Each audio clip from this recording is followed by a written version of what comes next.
देखो, विद्या प्राप्ति कथम भवति, या विद्या प्राप्ति साधनम किम अस्ति, यानी विद्या प्राप्ति का साधन क्या है। वो कहते हैं गुरु शुश्रूषया विद्या पुष्कलेन धनेन वा अथवा विद्यया विद्या चतुर्थो नोपलभ्यते।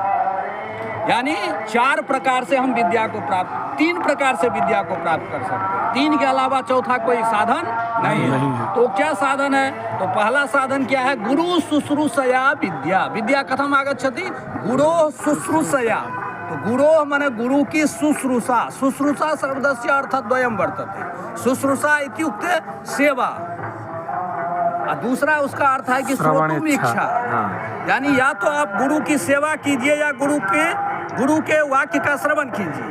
तो अर्थ दोनों मिला जुला के एक ही आएगा। आप गुरु के सेवा कीजिएगा तभी उनकी बात को सुनिएगा।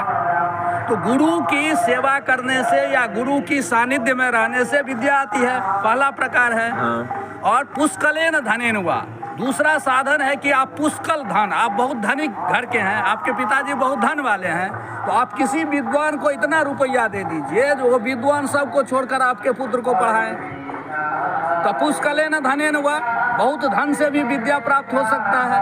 अथवा विद्यया विद्या, नहीं तो तीसरा प्रकार है विद्या से विद्या की प्राप्ति चतुर्थो नोपलभ्यते। तो विद्यया विद्या कथम भवति। तो मान लिया जाए हम इंग्लिश के ज्ञाता हैं और अब वो जो है संस्कृत के ज्ञाता हैं, तो उनसे हम संस्कृत पढ़ लिए, हम उनको इंग्लिश पढ़ा दिए, यानी आदान प्रदान, समझ गया। तो ये अथवा विद्यया विद्या, विद्या से विद्या की प्राप्ति होती है। तो तुम लोग इस बात को ध्यान रखो, जब तक गुरु के सानिध्य में नहीं जाओगे, गुरु की सेवा नहीं करोगे, गुरु को प्रसन्न नहीं कर लोगे, तब तक विद्या नहीं आ सकती। और आजकल की विद्या है, जो विद्या सुने हो कि ऐसे ऐसे इतने शास्त्र लोग जानते थे, ऐसे जानते थे गुरु के सानिध्य में रह करके, ना कि ऐसे फटक करके, समझ गया।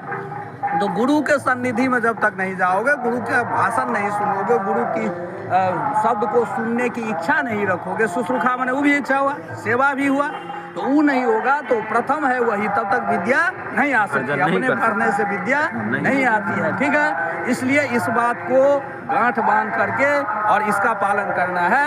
और अभी आद्य वयसि नाधीतम द्वितीय नार्जितम धनम तृतीय न तपस्तप्तम चतुर्थे किम करिष्यति।